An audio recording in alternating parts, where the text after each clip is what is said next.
Assalamualaikum warahmatullahi wabarakatuh. Waalaikumsalam warahmatullahi wabarakatuh. Waalaikumsalam warahmatullahi wabarakatuh. Salam sejahtera. Selamat malam teman-teman. Ya. Ya, selamat malam. Selamat malam. Malam, Pak.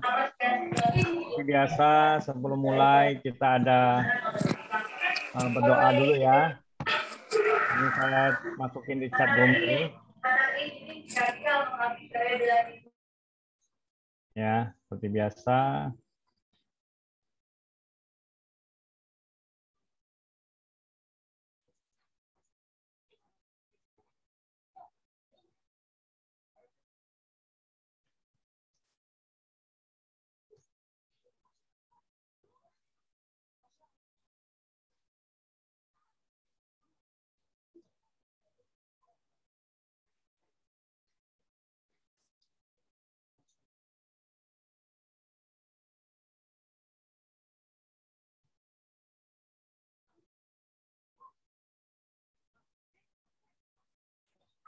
Oke, saya sudah tulis di chat ya.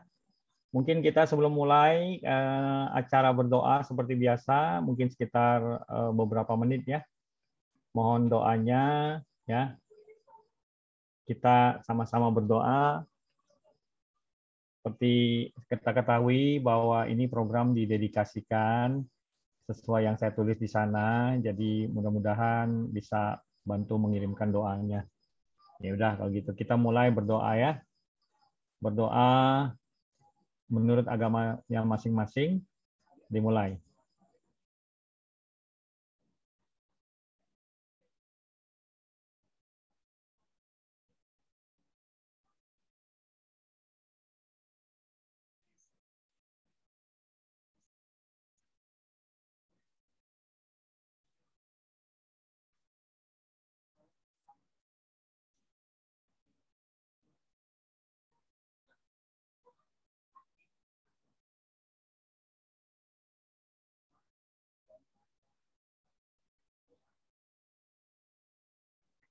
Amin. Berdoa selesai.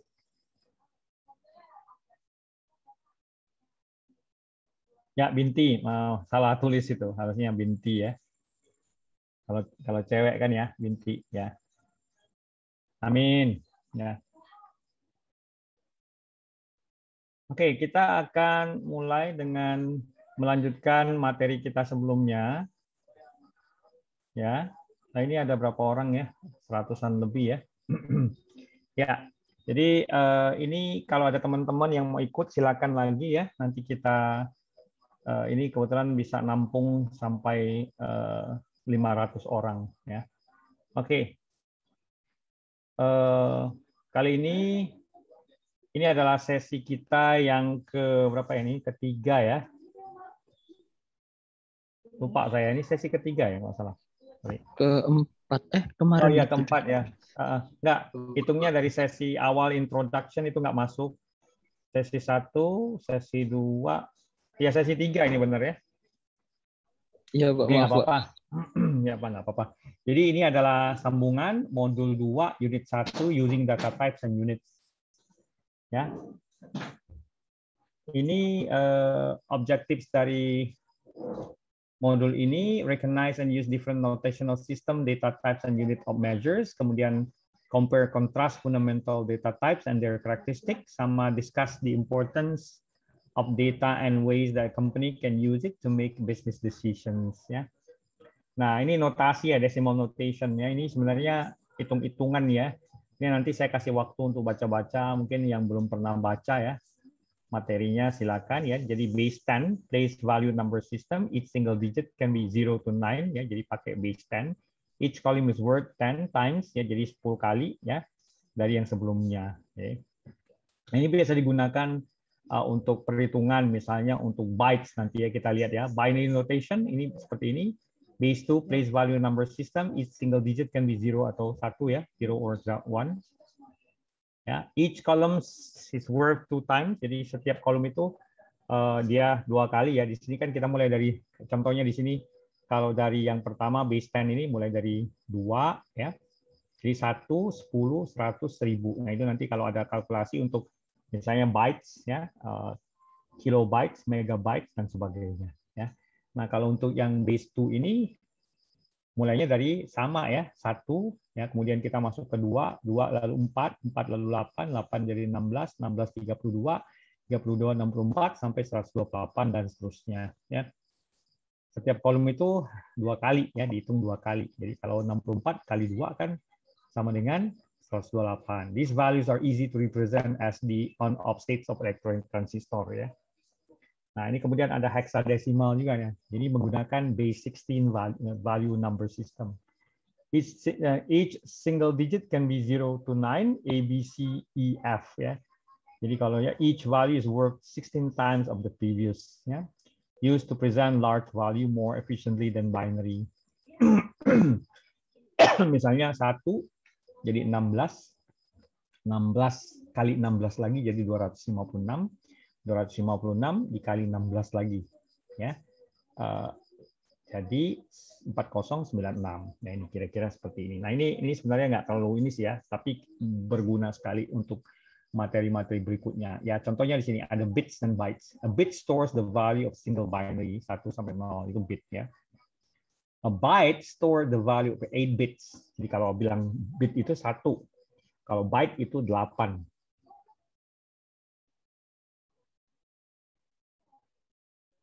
Ya. Kemudian base 10 multiple of bytes are used to represent file and storage size. Misalnya kita ada pernah dengar kan 1000 byte ya. Jadi 1000 byte itu sebenarnya kilobyte, disebut dengan kilobytes. Kemudian dari kilobyte ada megabyte, tinggal dikalikan aja 1000. Jadi kalau kilobyte kan 1000 byte, kalau megabyte 1000 kali 1000. Jadi 1 juta. Kemudian ada gigabyte itu 1 miliar. Ya, kemudian ada terabyte 1000 miliar. Kemudian ada petabyte ya, 1 juta miliar ya. Nah, kemudian in some context base 2 multiples are used. Jadi di dalam beberapa konteks kita menggunakan KB byte misalnya 1024 byte ya, 2 pangkat 10. Kemudian maybe byte ya, itu 1024 kali 1024 ya, itu sama dengan 1.048.576 bytes. Kemudian namanya GB byte ya, 1024 kali 1024 kali lagi 1024 ya, sekitar 1 miliar lebih ya. And the units are not used consistently ya, consistently though ya. Jadi sebenarnya unit itu tidak konsisten ya, kadang-kadang yang pakai 10 pakai 10 base, ada yang pakai base 2 ya. Nah, itu biasanya digunakan untuk storage ya, file storage ya. Nah, kemudian kalau untuk throughput kita menggunakan transfer rate, misalnya di sini ada disebut dengan speed ya. Throughput itu biasanya besarannya, pipanya itu throughput. Kalau transfer rate itu speednya ya. Contoh kita ada speed namanya kbps atau kb/s.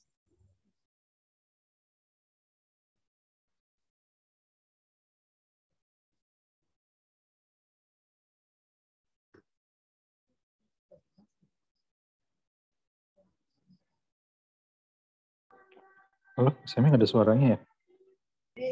Ada. Bentar, lagi ngomong sama.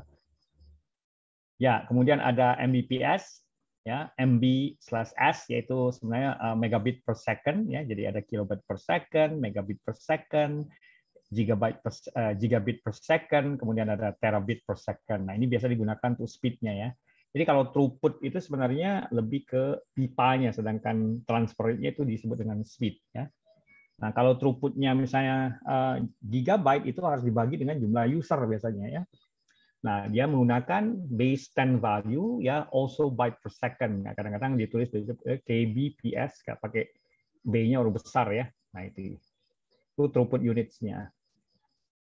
Nah, kemudian untuk processing speed unit ya, biasa menggunakan ini ya, misalnya contoh component work to a clock programming operation on time cycle. Misalnya 1 gigahertz ya, 1 hertz ya, itu sama dengan 1 cycle per second.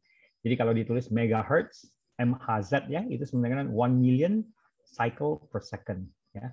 Atau gigahertz 1000 million per seconds per cycle per second. Wah, cepat banget ya gigahertz ya. Ya, nggak apa-apa kalau sinyalnya jelek ya. Ada recordingnya Pak ya. Speed and throughput are often different, ya. Kemudian encoding allows more than 1 bit per second. Nah, ini. Jadi ada hitungan-hitungannya berbeda, ya. Nah, kemudian to data types, values processed by software must use a particular type. Contohnya number values versus string. Jadi ada integers, ya, whole numbers. Jadi integers itu semuanya angka. Floating point numbers, decimal fraction. Kemudian jadi pembagian dari desimal ada boolean, ya, boolean values, a special numeric data type indicating that something is true or false. Jadi pakai 1 or 0, 1 or 0. Kemudian ada characters. Character or char is a single text character and can be a letter of an alphabet, a symbol, or indeed a numerical character. Jadi kalau karakter ya karakter aja, ya. Kemudian ada string, a collection of text characters. Ya. Nah, kemudian data representation ya seperti ini nih, bisa kita lihat, ya. Bisa ada character set, how to present glyphs characters using binary values, yang itu ada, ya. Kemudian ada yang namanya yang paling sering digunakan tuh ASCII, ya. ASCII itu American Standard Code for Information Exchange. Ya, jadi ASCII code-nya, misalnya ASCII code 25 misalnya. Itu misalnya adalah tanda slash misalnya. Limited storage means restricted to basic alphanumerics and few symbols, ya. Kemudian ada yang namanya Unicode, flexible system for representing international alphabets. Nah, kalau untuk internasional kita menggunakan Unicode, ya, tidak menggunakan ASCII. ASCII sih masih digunakan sih, ya, sebenarnya, ya. Jadi di sini ada contoh binary, kemudian diterjemahkan ke desimal, kemudian diterjemahkan ke karakter. Misalnya di sini nomor 34 itu karakternya minus, ya. Nah, binary code-nya 10 10 00 10, ya. Kalau ada yang mau nanya nanti, ya. Ya, kalau mau live nggak apa-apa, silakan aja. Ya. Nah, kemudian the value of data. Data as an asset, ya. Nanti kita cerita mengenai investing in security, ya, karena nanti ceritanya di akhirnya kita juga akan bahas mengenai security. Security controls are deployed to protect assets, ya. Kita ada yang namanya ROCE atau return on investment, security investment, yang memberikan cost justification for security control. Bagaimana kita bisa memberikan justifikasi, ya, bahwa security control itu harus ditempatkan, ya. Kemudian risk assessment, critical to process. Jadi harus ada yang namanya risk assessment. Nantinya kita akan bahas fokus di security, ya. Ini sementara saya skip dulu.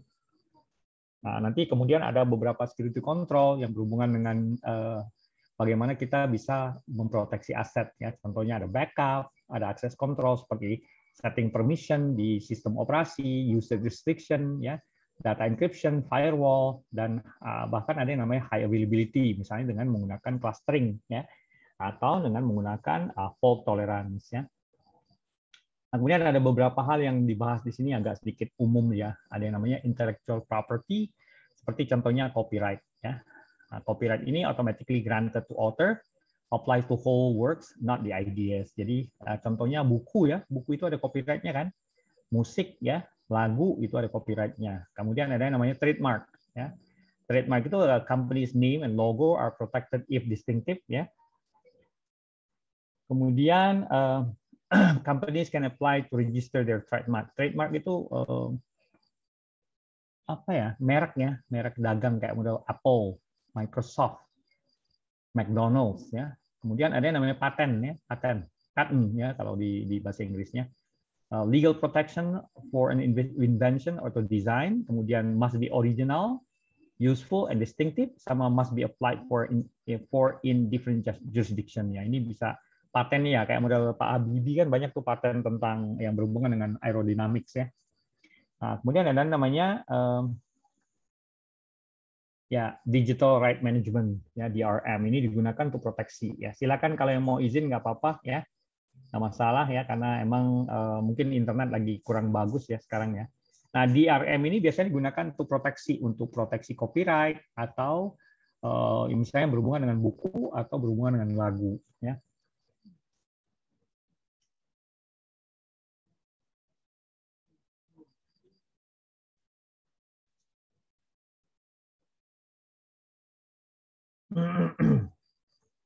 Ya, IndiHome lagi ada masalah, ya. Nah, kemudian ada namanya data driven business decision, itu adalah driving business decision and strategies. Nah, ini berhubungan dengan bagaimana kita bisa menggunakan data itu yang nantinya bisa digunakan untuk memberikan keputusan. Nah, itu nanti kita akan bahas di materi-materi berikutnya. Ya, yang berhubungan dengan production and fulfillment seperti misalnya melakukan analisa terhadap sistem atau melakukan improvement terhadap productivity ya. Dan ini juga bisa digunakan untuk sales and marketing ya. Suaranya kenapa? Kurang dengar ya. Coba teman-teman bisa ngomong nggak?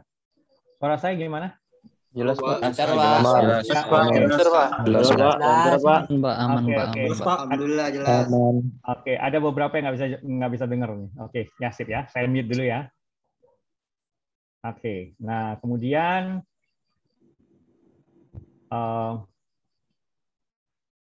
sales and marketing. Jadi data itu bisa digunakan oleh sales and marketing juga untuk market to individual customers atau develop product to anticipate trends ya.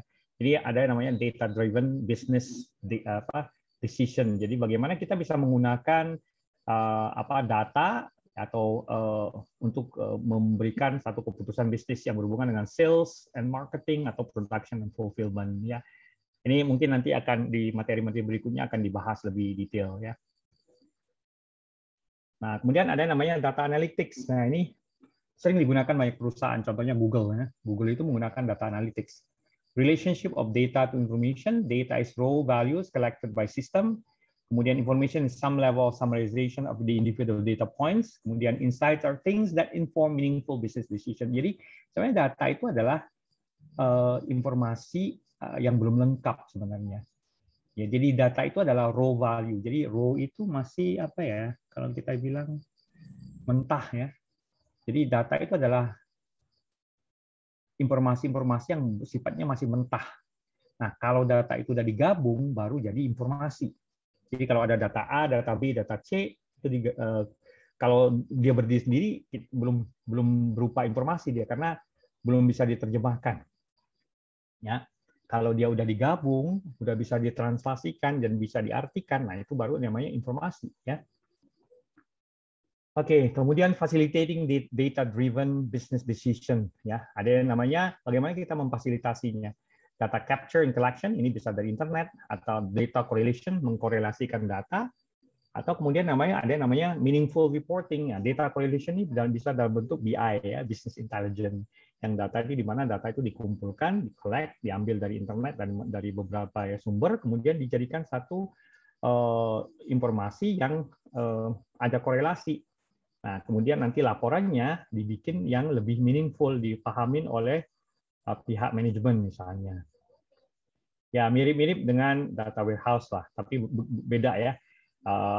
Perbedaan utama dari data warehouse itu adalah kalau data warehouse itu adalah satu sentral data di mana data itu diambil dari berbagai sumber ya. Mirip-mirip sih ya, hampir mirip-mirip. Tapi kalau data warehouse itu lebih ke database-nya ya. Yang jadi di sini kita review sederhana aja ya, nggak banyak-banyak ini. Recognize the use of different notation. Jadi kita tadi lihat untuk notational systems, data type and units. Jadi ada pakai gigabyte, megabyte, terabyte, byte sama bits beda ya. Kalau bit itu 1, kalau byte itu kan tadi berapa? 1 byte itu kan dihitungannya 8 ya. Compare and contrast fundamental data and their characteristics, sama discuss the importance of data and ways that the company can use it to make business decision. Jadi sebenarnya data itu bisa digunakan oleh perusahaan untuk memberikan satu keputusan ya. Jadi pihak manajerial tuh bisa memberikan satu keputusan kalau udah ada data, misalnya data tentang sales, marketing, atau mungkin data tentang security ya, atau dari data analytics ya. Oke, itu yang modul ini ya, modul 2 unit 1. Nah, kemudian saya akan masuk ke modul 2 unit 2. Nah, ini simple sekali ya, modul 2 unit 2 ini using applications, di mana di sini objektifnya adalah satu, install dan uninstall software application and configure compatibility settings.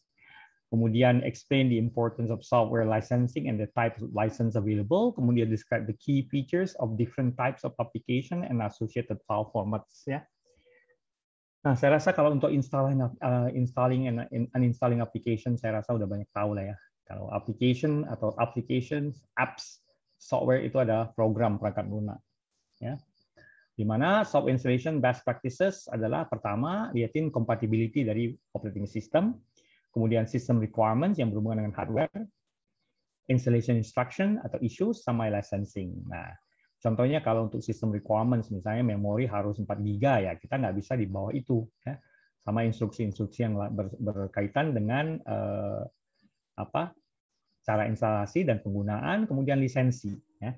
Nah, lisensi ini berlaku untuk software-software yang memang sifatnya tidak open source. Ya. Nah, kemudian ini contoh sederhana install dengan desktop application. Ya. Kita ada bisa menggunakan Windows dan program files folder. Kemudian ada setup programs, ada UAC. UAC itu kepanjangan dari user access control and sign code. Jadi dia akan ada pop-up di mana dia akan minta akses dari administrator.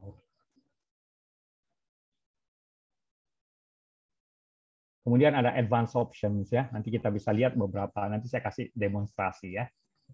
Nah, kemudian di sini juga ada Microsoft Store Applications. Ini biasanya kalau Microsoft Store Application ini spesifik to Microsoft punya aplikasi dan dia punya ini sebenarnya adalah satu store sendiri kayak model Google ya.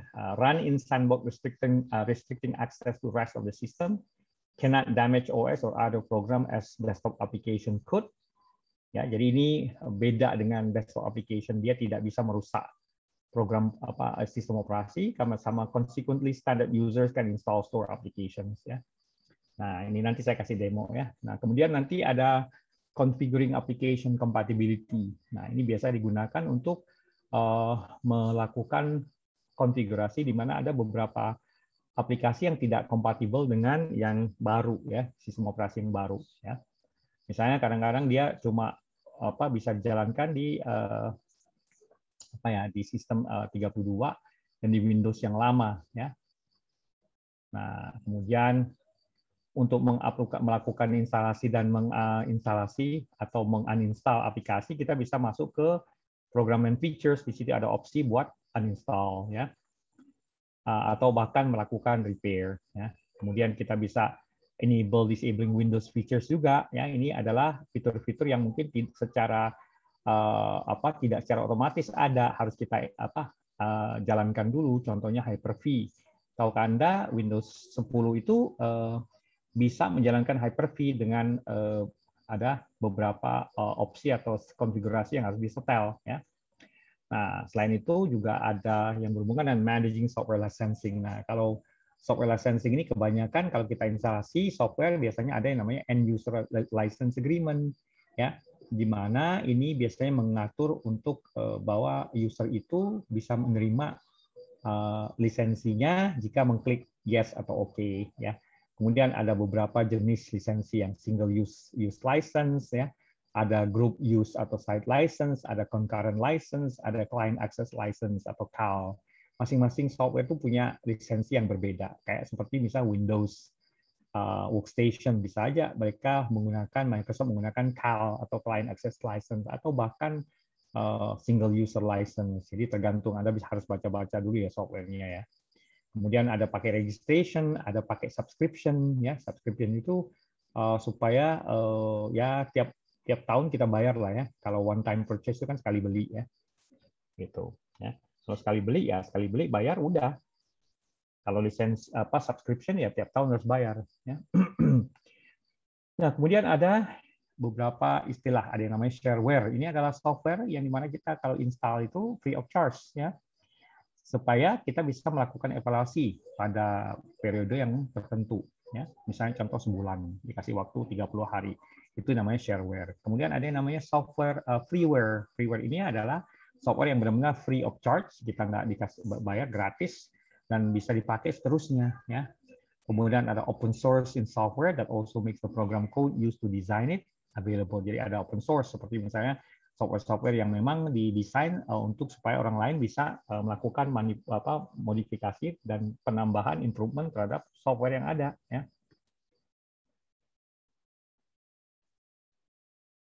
Oke.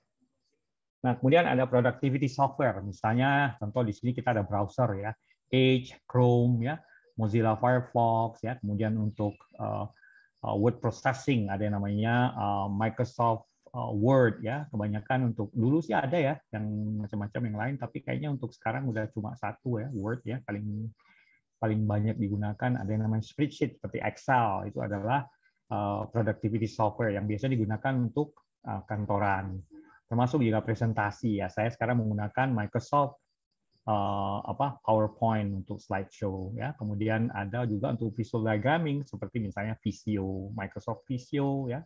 Microsoft Office Visio itulah untuk visual diagramming, atau mungkin menggunakan UML, Unified Modeling Language. Itu banyak sih ya toolnya. Nah, kemudian juga ada kolaboratif software, contohnya untuk email dan personal information manager ya, kita bisa menggunakan misalnya Microsoft Outlook ya misalnya, atau online workspaces dan document storage sharing ya. Banyak sih sebenarnya contoh-contohnya ya. Misalnya kalau untuk online workspaces itu kayak model SharePoint misalnya ya, Microsoft SharePoint. Kemudian ada remote desktop juga atau screen sharing software ya. Nah, termasuk juga penggunaan instant messaging software, contohnya Skype ya, atau misalnya WhatsApp ya, atau Telegram, termasuk juga voice over IP ya, biasanya menggunakan IP untuk nelpon, sama video conferencing software seperti misalnya Zoom, Google Meet ya, Teams, Microsoft Teams dan sebagainya.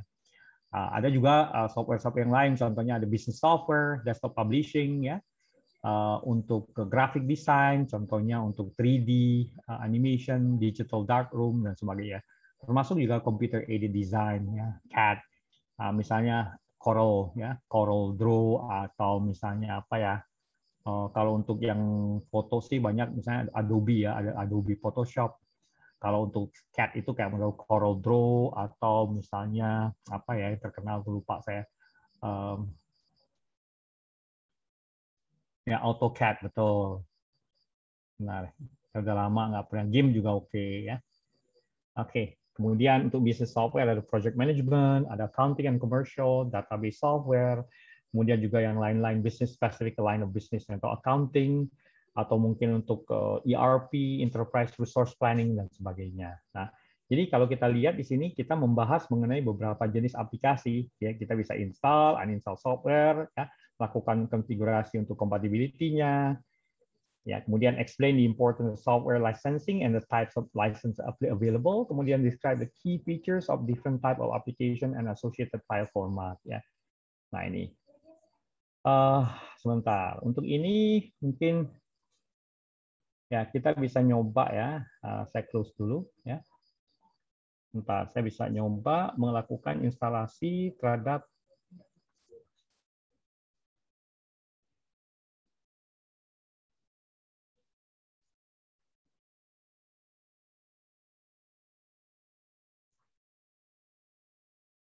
Oke.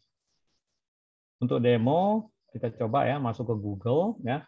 Kita coba ambil misalnya yang tadi kebetulan saya ada yang namanya 7-Zip ya. 7-Zip ini terkenal ya. 7-Zip ini adalah software yang digunakan untuk kompresi ya. Jadi compress, uncompress ini, dan ini kita lihat ya ininya. Nah, kalau kita lihat di sini di Wikipedia ini dijelasin bahwa 7-Zip ini adalah free and open source file archiver, a utility used to place groups of files within compressed containers known as archives. Nah ini, jadi itu free and open source. Jadi kita tinggal klik aja 7-Zip. Nah di sini ada beberapa opsi. Bisa kita download for Windows, ini ada pakai yang paling baru, atau bisa executable file, ya 64 bit atau 32 bit. Ya. Oke. Nah, kemudian untuk ISO sebenarnya kita nggak perlu pakai 7-Zip ya. Kalau ya ini kayak WinRAR benar. Nah, oke. Nah, kita lihat di sini kita kebetulan. Nah, pertama kalau Anda misalnya kita mesti tahu dulu kita punya sistem operasi itu versinya berapa bit, 64 bit atau 32 bit. Nah, kalau 32 bit kita bisa lihat, kita klik aja sistem ya, di sistem di Windows. Nah, ini kebetulan Ini kebetulan saya punya desktop ini 64 bit ya, jadi 64 bit operating system. Ya, nah itu berarti saya harus milih ini dong, saya harus milih sebentar. Saya harus milih yang versi 64 bit. Nah, kita klik ini aja nih ya. Nah, download ya. Kita download.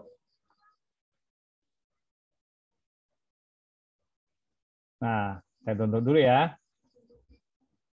Nah, kemudian setelah kita download, kita akan jalankan dulu sebentar. Kebetulan saya sudah download. Kita tinggal pilih di download sebentar. Nah, ada file namanya ini. Jadi kayak ya ini ya. Jadi bentar. Kita share screen saya aja ya. Nah, jadi ya kita double klik aja, dia akan ini adalah contoh sederhana dari yang namanya user access control, di mana dia akan prompting ya, nge-prompt ya. Do you want to allow this application from unknown publisher to make changes to your device? Nah, ini ada opsi detailnya nih ya, kita ya. Change when this notification appear. Yes aja ya. Nah, yes nanti di sini dia minta ya di mana simpannya. Kita tinggal install aja. Nah, biasanya kalau di 64 bit dia akan simpan dalam C program files. Kalau untuk yang 32 bit biasanya dimasukkan dalam C program files dalam kurung x86 ya. Nah, ini kita bisa milih sih sebenarnya. Nah, ini. Secara default dia akan simpan di sini ya, di program files. Bukan di dalam program files x86 ya, bukan ya. Tinggal kita install aja. Nah, terus kita close. Selesai sudah. Ya. Nah. Oke.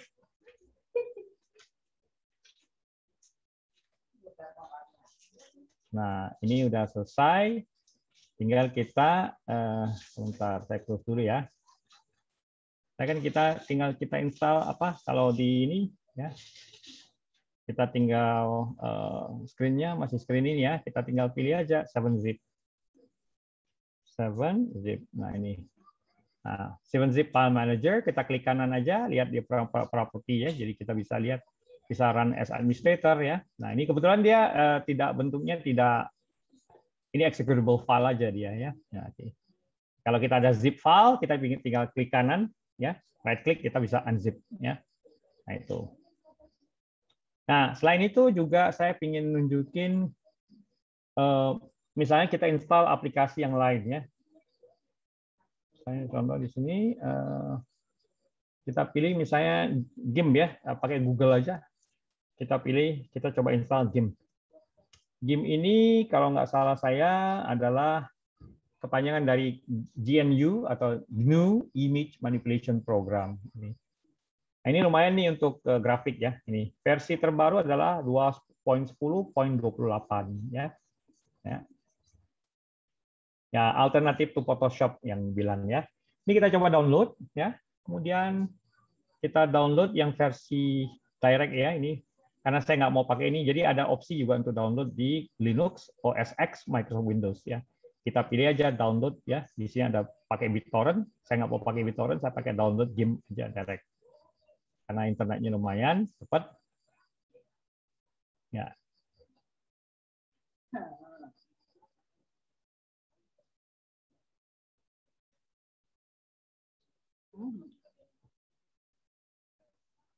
Oke, saya download sebentar. Nah, jadi diharapkan teman-teman kalau mau download baca-baca dulu ya. Ada stable version ya. Jadi nggak semua bisa di-download ya. Kemudian kita lihat dia support untuk download yang mana aja untuk Linux, OS X, atau Microsoft Windows atau all ya. Nih. Nah, ini kebetulan saya menggunakan software yang namanya ini ya. Download Manager. Jadi kalau Download Manager ini memungkinkan kita mendownload satu file. Kalau di tengah-tengah jalan ada masalah, dia bisa resume atau kembali berjalan. Kalau kebetulan ada masalah di tengah-tengah, kita bisa sambung lagi nantinya. Dan ini lumayan cepat, ya, lebih cepat dari download biasa. Ya, ini adalah software yang mungkin Anda juga harus miliki ya, tapi ini berbayar kebetulan ya, berbayar. Ya ini kenceng nih, 3.000 berapa ya, 3.000 hampir 2.000 3.000 megabit per second ya. Nah ini kecepatan nih ditampilkan di sini ya, kecepatannya. Ini filenya 238 mega, downloadnya ini, kemudian transfernya lumayan ya, 3.000-an lebih megabit per second ya. Nah itu ya, megabyte. Ya, megabyte ya, benar ya, megabyte.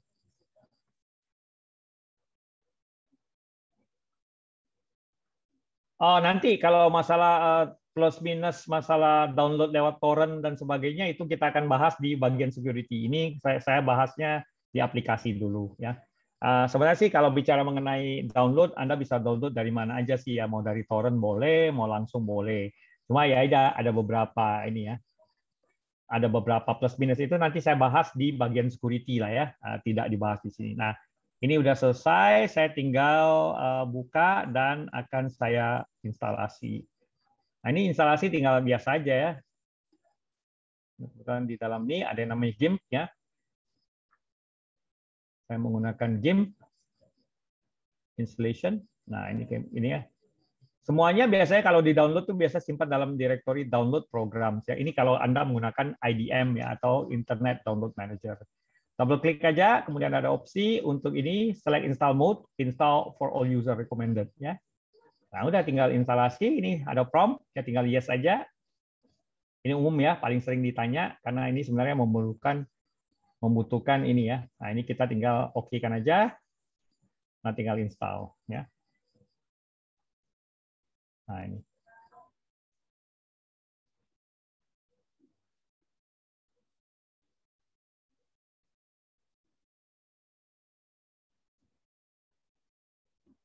Ya. Nah, ini instalasi, kebetulan saya instalasinya di C-nya saya yang saya menggunakan SSD, solid state disk ya, jadi cepat instalasinya. Kebetulan saya menggunakan dua hard disk di komputer saya, di laptop saya ada 2 hard disk. Ya, ada C yang 512, ada D yang 2 tera. Nah, dua-duanya sih SSD sih. Ya. Ya, ini saya akan tunjukin sebentar ya. Jadi kalau speknya saya itu seperti ini ya. Klik-klik kanan ya, Anda masuk ke Explorer. Nah, ini. Jadi ini kebetulan kalau saya cabut saya nggak pakai eksternal. Nah, ini harddisknya yang satu bukan 512, sorry, 257 ini SSD sama 2 tera SSD. Ini kita bisa klik kanan aja, properties, kemudian bisa lihat di sini ya informasinya ini. Ini SSD ya. Kemudian ada klik kanan yang ini di data, ini juga SSD. Ya, nah ini.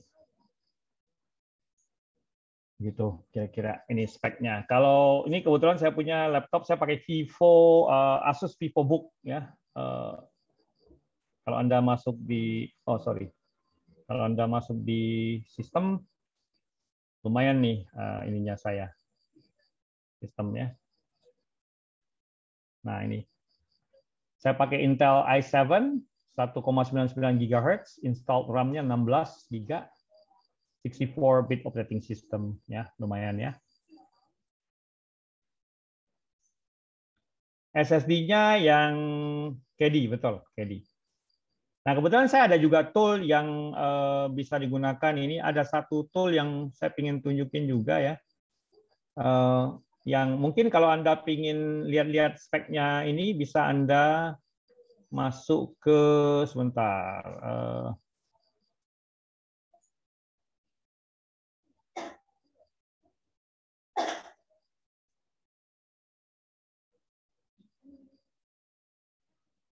Bentar ya. Sambil kita nungguin game. Nah, ini. Ada satu juga yang saya ingin ini tunjukin ya. Ada yang namanya CPU Z ya, CPU Z ya. Nah ini bagus nih CPU Z ini. Ini juga software ya yang lumayan banyak digunakan nih. Nah, ini Anda bisa download versi yang setup-nya ya, atau versi yang tapi yang bagus sih setup aja ya, setup, download ya. Nah, ini saya download, kemudian ini enaknya gini nih, CPU Z ini dia akan nunjukin kita punya spek. Ya, saya udah download, ya saya instalasi, saya tunjukin dulu ya nanti. Nah, jadi ntar saya install dulu ya. Sama sih instalasi prosesnya. Nah, saya lupa kasih tahu ini nih contoh End User License Agreement. Nah, ini kayak gini nih, EULA namanya, EULA nih. Ini adalah informasi mengenai license di mana Anda dikasih tahu bahwa ini license seperti ini ya. Bacanya lumayan panjang ya. Kadang-kadang saya sendiri malas baca, panjang sekali. Nah, ini freeware sih dia ya. Jadi kita nggak perlu bayar ya. Accept agreement ya. Nah, enaknya setelah kita ini kan kita bisa menjalankan CPU Z ini ya.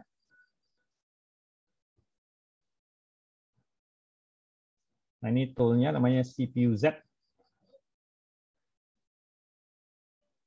Bentar, saya tunjukin ini CPU Z.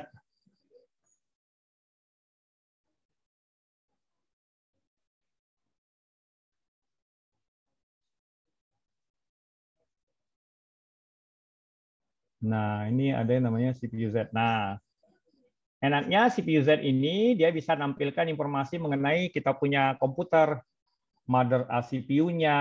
Jadi orang nggak bisa ngakalin, oh kita punya ini core-nya Intel Core i7, Whiskey Lake, ya.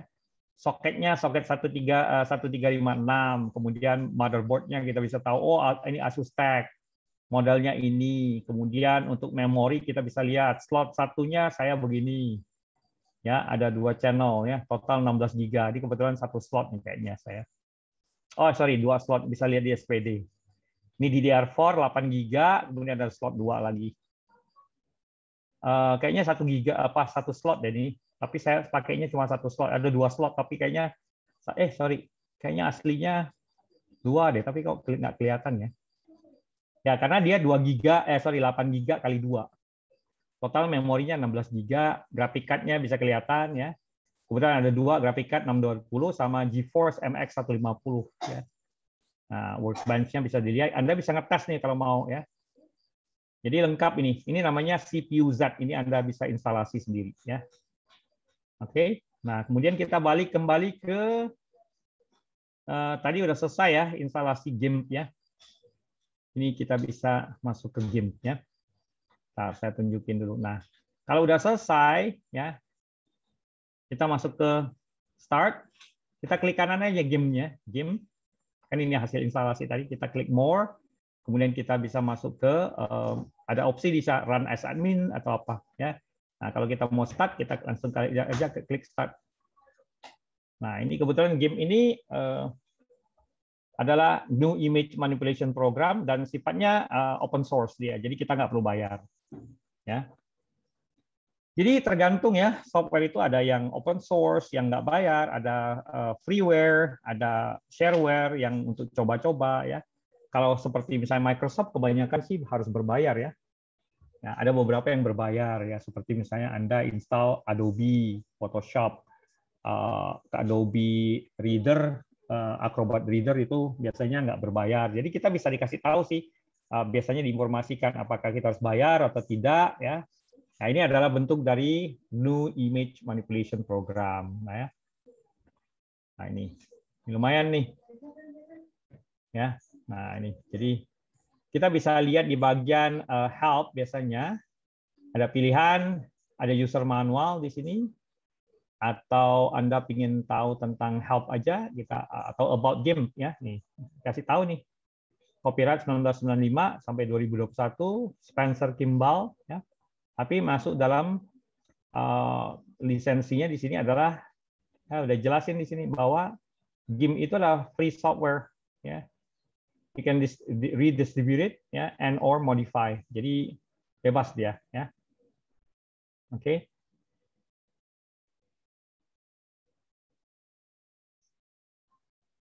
Kalau masalah ini ada yang nanya kalau mau pakai software freeware di corporate ya tergantung dari policy atau kebijakan di sana ya. Kalau diperbolehkan ya boleh ya. Kalau tidak diperbolehkan karena tidak semua corporate memperbolehkan penggunaan freeware gitu. Nah ini ya. Ini softwarenya kita. Oke. Nah, kalau software productivity seperti misalnya saya pakai Excel. Excel. Nah, ini kebetulan saya punya Excel ya, Excel. Nah, ini Excel. Nah, ini adalah productivity software yang biasanya ini kalau Excel ini kayak ini adalah bagian dari Microsoft Office yang biasanya kita harus bayar ya.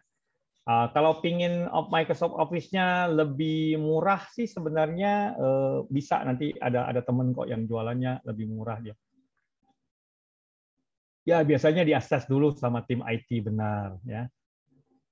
Nah ini dari sini kita bisa lihat file ya, bagian account ya, ini account-nya saya ini. Saya menggunakan saya beli Office namanya Microsoft Office Professional Plus 2019. Nah, ini murah saya dapat. Kalau nggak salah di bawah 200.000 deh ya. Dan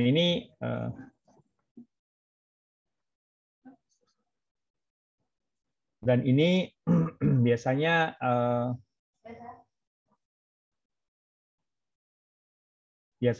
kita bayar lisensinya ya. Kemudian ada nanya nih, Pak ingin tahu kenapa Linux tidak bisa menggunakan aplikasi Adobe maupun game. Sebenarnya sih harusnya bisa sih ya. Harus cari yang game yang support Linux ya, benar. Ya, nah ini adalah bentuk dari aplikasi Excel ya. Jadi ada banyak sih aplikasi yang di sini kebetulan Microsoft. Kalau Microsoft saya punya ada Visio. Nah ini adalah Microsoft Visio ya.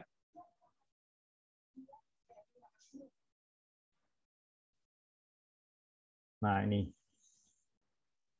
misalnya adalah contoh dari Microsoft Visio ya. Nah, ini Visio ya. Nah, ini adalah salah satu yang software Microsoft namanya Visio untuk drawing ya, untuk bikin grafik diagram-diagram ya. Oke. Nah, jadi banyak sebenarnya aplikasi ya. Lisensinya juga masing-masing ya. Oke. Nah, kemudian itu tadi yang berhubungan dengan software productivity ya. Nah, selanjutnya saya akan sambung dulu sedikit dengan materi, nanti baru ada materi pertanyaan ya.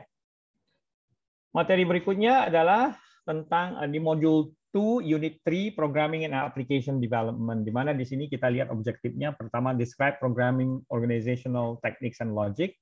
Kemudian ada categorize types of programming languages and list of advantages and disadvantages of each type. Ya, kemudian describe some of the main features of application code and object-oriented programming.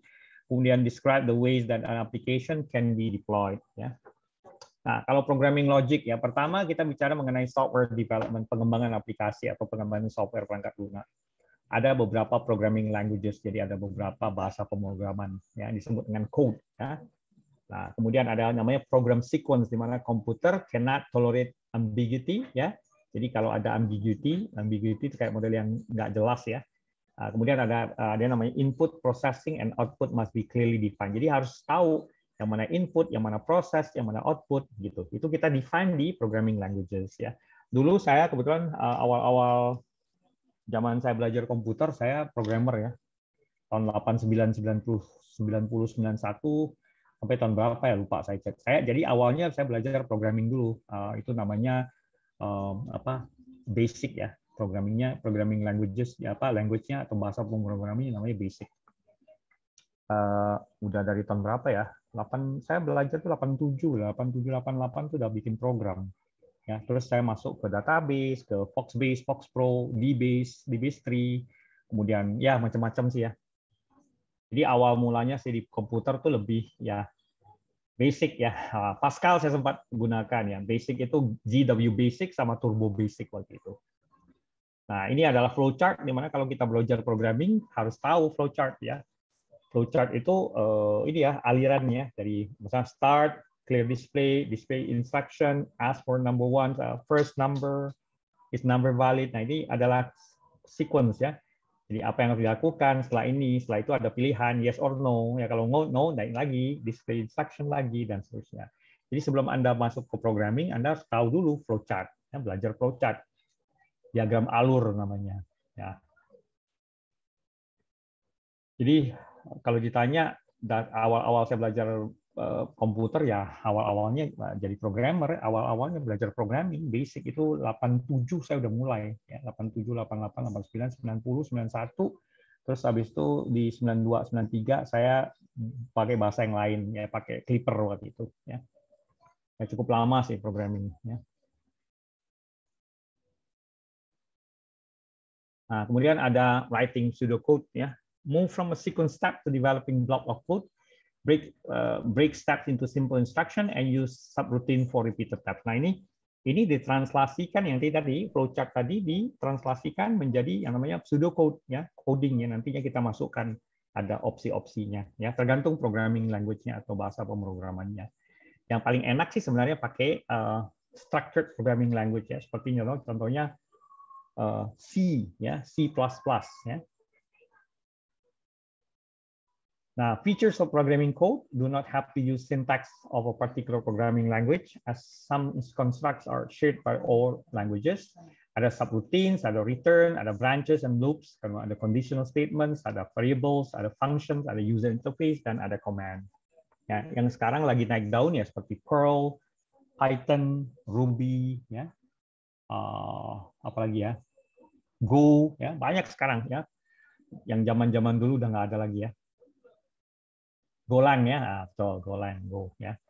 Nah, ini beberapa jenis programming language languages yang ada. Choosing a language or development environment, what type of program you're writing, tergantung ya program apa yang Anda bikin. Apakah misalnya kalau yang berhubungan dengan elektronik atau robotik, itu C bagus ya, C++ ya. How experienced you are as a programmer, itu tergantung ya.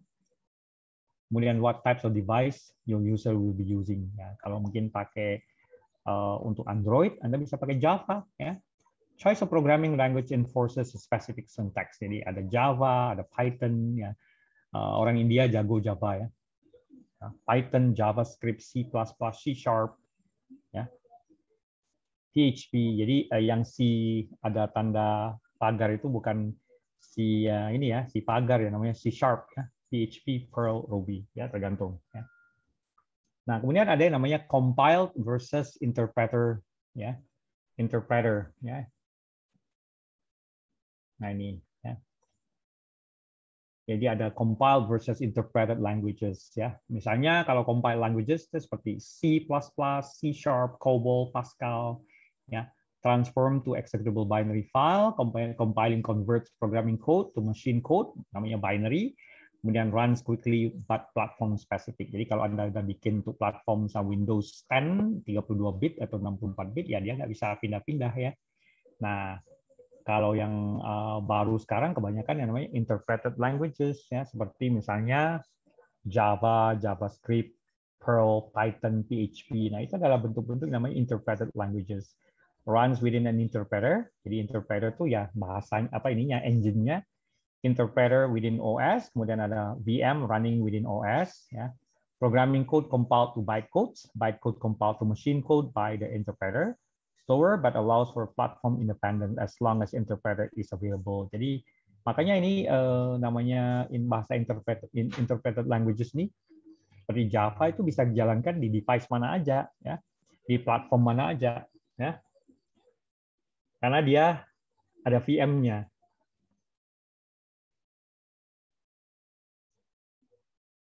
Kalau ditanya masalah di dalam dunia cyber, apakah harus Python? Enggak, bisa Perl, bisa Python, bisa Ruby, ya banyak opsinya, ya Golang, ya.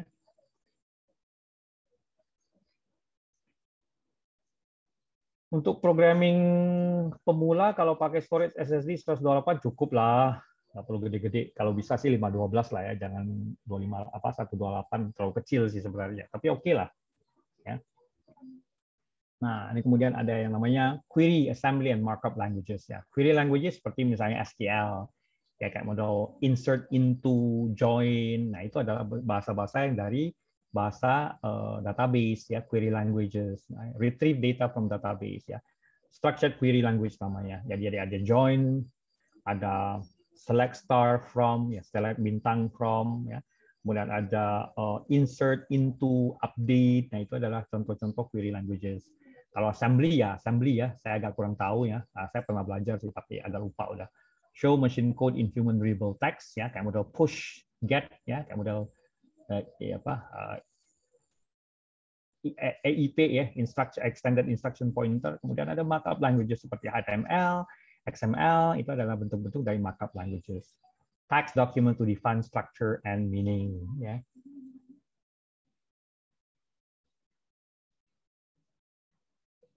Nah, kemudian identifiers. Ya, mereka menggunakan yang namanya identifiers. Ya. We store values that the program can use. Ya, bentuknya variable. Ya. Value that can change during program execution, usually declared as particular data type. Ada variable misalnya ditentukan di atasnya. Anda kalau bisa lihatlah contoh programming language yang ada. Ya. Constant. Ya. Ada value does not change during execution. Jadi ada dua sih ya. Ada nilainya bisa berubah, ada yang namanya nilainya tidak bisa berubah, namanya konstan. Ngopi. Halo? Ya. Nah, itu nanti Anda bisa lihat contoh-contohnya ya. Ada container ya. Identify referencing multiple elements, arrays ya, store a fixed number of elements in the same data type, kemudian single multidimensional array. Ada array yang biasanya untuk beberapa data, jenis data. Ada vector juga. Array that can grow or shrink in size ya. Kemudian ada branches and loop. Code that is linear cannot do very interesting thing. Jadi ada branches, ada if then ya. Execute part of code based on condition sama loops. Repeat a block of code based on a condition, for, next, atau do while. Kayak gitu-gitu. Ya. Jadi kalau Anda belajar bahasa tuh seru juga sih ya. Ya udah lama saya nggak pernah bikin program ya. Nah, kemudian ada comparison operator seperti equal to, not equal to, less than, greater than. Ya.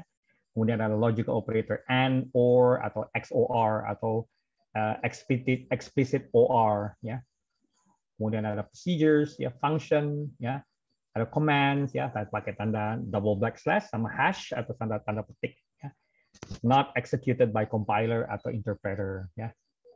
Nah, kemudian ada yang namanya object oriented programming, di mana ini contohnya kayak model Java atau C#, itu adalah object oriented programming ya. Nah, Anda bisa nanti baca-baca lah ya. Nah, kemudian ada juga beberapa jenis scripting languages seperti interpreted scripted general purpose seperti JavaScript atau Perl. Ya, kemudian juga ada yang namanya PowerShell, misalnya contoh scripting language used mostly for OS automation. Ya. Scripts are smaller than programs, created to perform quick specific tasks. Batch files, ya ini juga ya Windows PowerShell atau VBScript atau Bash. Kalau Bash itu di Linux, kalau PowerShell dan VBScript itu ada di Windows. Ya. Anda bisa lihat contoh-contohnya nantinya. Mungkin Anda ingin tahu ya. Nanti saya kasih demo sedikit lah. Nah, kemudian untuk application platform, ada single platform, ada cross platform, ada web application. Nah, kalau yang namanya single platform hanya bisa dijalankan di satu OS, sedangkan kalau cross platform itu biasanya bisa dijalankan di berbagai sistem operasi. Kebanyakan misalnya ditulis dalam bahasa Java. Ya, terhadap web application hanya bisa dijalankan dengan menggunakan HTTP atau HTTPS di web browser. Ya. Nah, kemudian untuk delivery-nya macam-macam, ada via lokal instalasi, ya, local installation, yang ada di hard disk kita tinggal jalankan, atau pakai network, dia akan ambil dulu dari misalnya internet, ya, dia execute on server hardware, kemudian store on network server. Jadi kita bisa connect ke satu file yang ada disimpan di server atau bahkan di internet sekalipun, kemudian kita jalankan, kemudian dia akan menjalankan instalasinya. Kalau kita lokal, ya dia disimpan di hard disk lokal kita atau bahkan di flash disk. Nah, kemudian ada yang namanya cloud-based. Kalau cloud-based ini harus pakai internet ya. Biasanya kita connect ke cloud, kita nggak perlu instalasi. Dia langsung jalan. Contohnya kayak model Office 365, Google Docs ya, itu adalah contoh-contohnya. Oke, nah jadi di sini kita udah belajar beberapa jenis masa programming, ya, beberapa programming languages, bahasa-bahasa program, kemudian beberapa contoh yang berhubungan dengan aplikasi ya. Oke. Bentar, saya kasih contoh dikit ya. Nah, kalau kita di Windows ya, itu di Windows 10 itu kita bisa menggunakan PowerShell. PowerShell nih ya, kita klik kanan aja, run as admin, kita bisa jalankan PowerShell. Nah, ini adalah bentuk dari PowerShell ya. Ini contoh aja ya. Ininya bisa digedein ya. Nah, PowerShell. Nah, PowerShell ini seperti gini. Jadi kalau misalnya kita cd dot ya, clear. Nah, ini bisa. Kemudian get misalnya kita tinggal ini help aja. Get. Nah, get help ya. Jadi ketika aja get minus help he kemudian tab. Enter. Nah, you want to run update? Yes.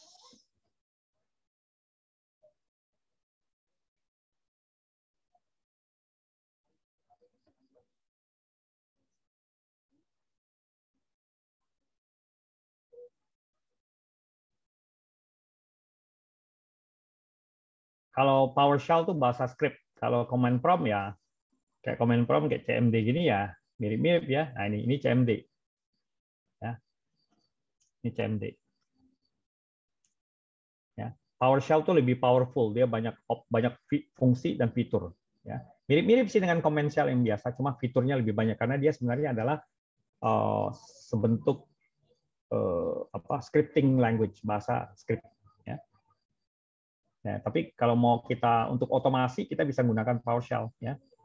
Kalau untuk yang biasa ini seperti command prompt bisa juga sih otomasi, tapi harus kita bikin batch ya. Batch kayak auto executable file ya, kayak gitu. Jadi ini lagi jalanin update ya sebentar ya.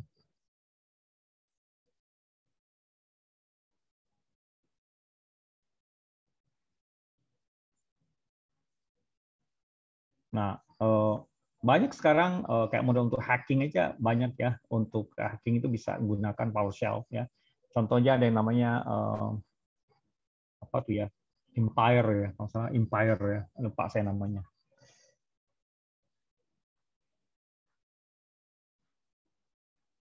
Ya, kalau Anda nggak terlalu suka Windows ya Anda bisa pakai Linux ya. Memorinya rendah-rendah 1 GB juga udah cukup ya. Ya pakai Ubuntu atau mungkin yang apa yang kalau untuk Linux itu yang powernya nggak perlu harus terlalu gede ya.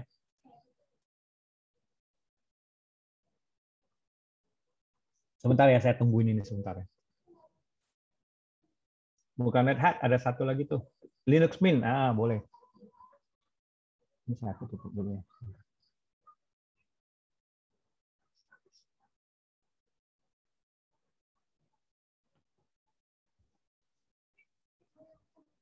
Sebentar teman-teman ya. Saya mau lagi ngurusin ini sebentar.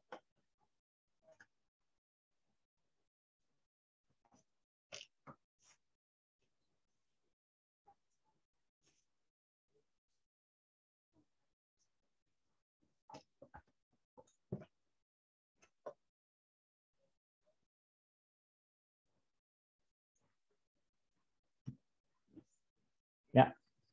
Nah, ini di sini dikasih jelasin ya. Nah, kita udah update. Nah, kemudian kita bisa lihat di sini ada opsi-opsi. Kemudian kita get help ya. Kita bisa help get process misalnya. Help misalnya.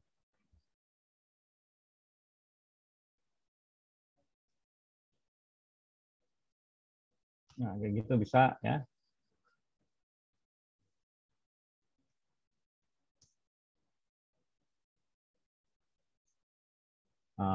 Banyak sih opsi-opsinya, nggak terlalu hafal saya. Atau misalnya ini set execution. Nah, ini.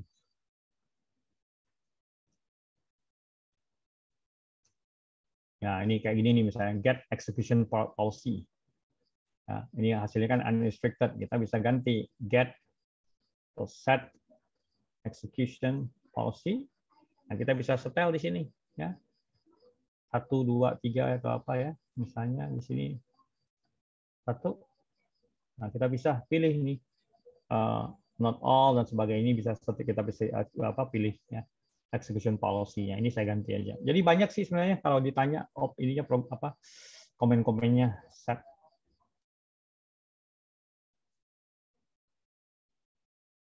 Nah. Ya.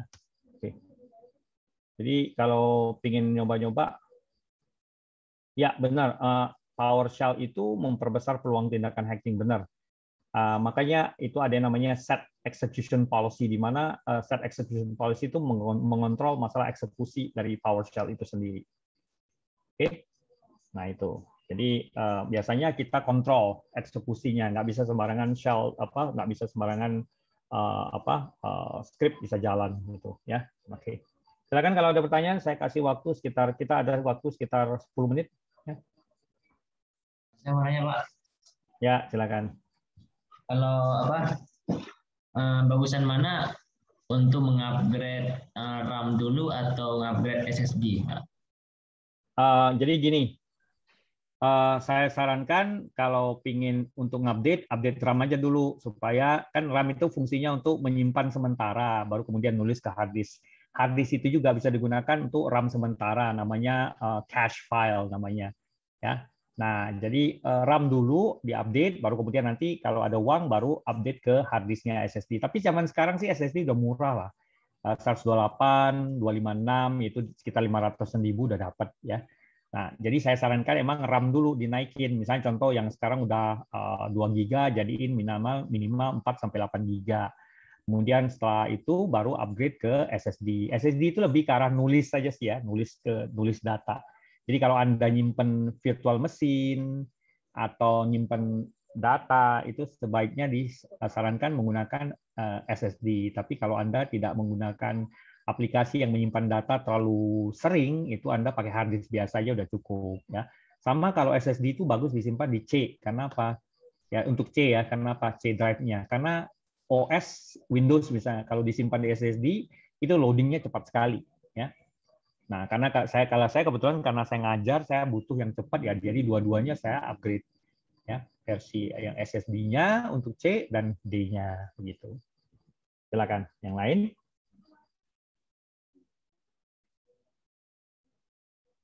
Ya, yang lain. Oh, saya punya tipe laptop itu Asus ya, saya tulis di sini ya. Saya punya Asus VivoBook S14. Tapi ini saya udah upgrade memorinya. RAM-nya 16 GB, SSD-nya 128, plus SSD-nya yang 2 TB.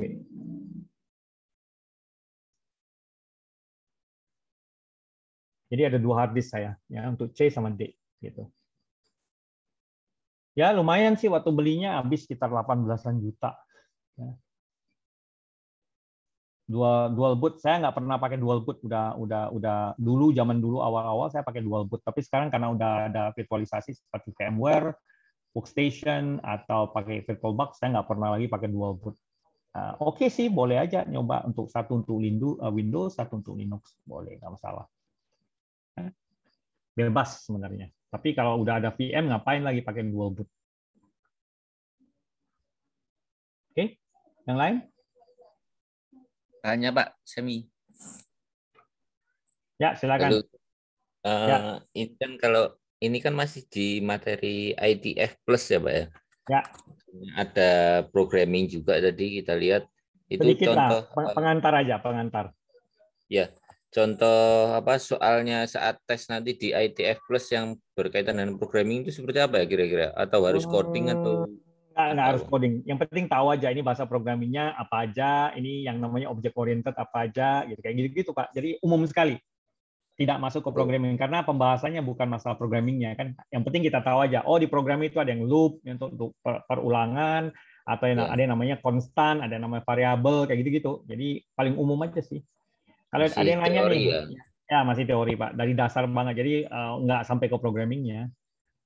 Siap-siap. Nah, ada yang nanya nih, kalau mau beli spek komputer yang bagus kayak saya punya, misalnya gimana? Harus langsung ke toko Pak, mendingan langsung ngobrol sama orangnya. Saya pingin upgrade, ini bisa upgrade nggak? RAM-nya sampai sekian.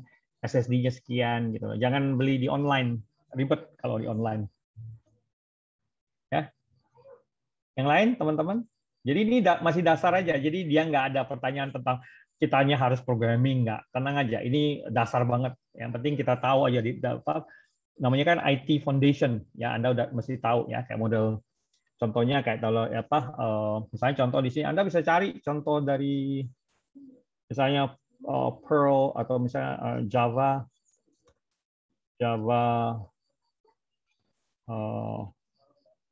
sampel Java misalnya hook ya itu bisa Anda lihat di sini nih. Apa itu? Pak Semi. Ya, kucingku ribut sekali nih. Sebentar Pak, kucingku tuh ribut banget tuh, teriak-teriak udah. Kenapa dia tuh? Nah, Anda bisa belajar Java di sini nih, ada program programmis.com. Jadi banyak contoh nih. Ya. Pak Semi, izin bertanya ya, Pak. Silakan. Seberapa penting belajar coding ini untuk cyber security Pak? Apakah nanti dalam penerapannya ini juga dibutuhkan atau bagaimana Pak? Jadi programming ini ya adalah coverage-nya itu sekitar 10-20%. Jadi kalau Anda background-nya programmer lebih baik, lebih bagus. Karena Anda bisa bikin program sendiri misalnya untuk port scanner atau beberapa hal yang lain. Jadi coding, scripting itu diperlukan tapi tidak harus. Tidak harus. Jadi ya antara 10-20% lah kebutuhannya. Tapi sangat disarankan emang Anda belajar ya. Karena kalau saya kebetulan kan dasarnya emang programmer duluan. Ya, baru saya masuk ke network, infrastruktur, baru security. Kalau bagi Anda yang benar-benar sama sekali nggak tahu programming, ya belajar programmingnya. Ya pelan-pelan lah Java atau Perl atau PHP ya. Oke, terima kasih Pak. Oke, ini ada contoh program nih di sini di javapoint.com. Ya, ini karena ada if else ya ini contohnya. Bisa kelihatan di sini. Nah, ini condition-nya ini bisa baca-baca di sini. Oke. Nah, jadi kalau ditanya perlu, tapi ya nggak harus gitu loh. Ya. Oke, kalau tidak ada lagi, sementara itu aja ya dari saya ya. Ya, kalau untuk masalah spek komputer nanti kita bisa diskusi di Telegram. Oke? Ya, saya rasa itu aja untuk malam ini. Kalau tidak ada pertanyaan lagi, masih ada sekitar 2 menit? Nggak ada? Nanti diskusi di Telegram aja ya. Oke? Ya Pak Semi. Iya Pak. Ya. Semi, ingin tanya Pak. Ya, 2 menit. Kalau untuk cyber security sendiri kan ada yang buat infrastruktur sama ada yang buat Linux. Nah, kalau misalkan untuk cyber security itu ada security cloud ya Pak? Terima kasih. Ada dong. Apakah diajarkan Pak? Ada nanti di dalam di materi intermediate atau menengah. Terima kasih Pak. Ya, nanti kita tentang Amazon atau Google atau Azure. Oke. Ya, saya rasa itu aja sementara untuk malam ini. Terima kasih sebelumnya atas perhatiannya. Kalau ada pertanyaan lain, kita masuk di Telegram aja ya. Assalamualaikum warahmatullahi wabarakatuh. Mudah-mudahan Waalaikumsalam warahmatullahi wabarakatuh. teman-teman. Waalaikumsalam warahmatullahi wabarakatuh. Wabarakatuh. Banyak Pak. Sama-sama. Pak.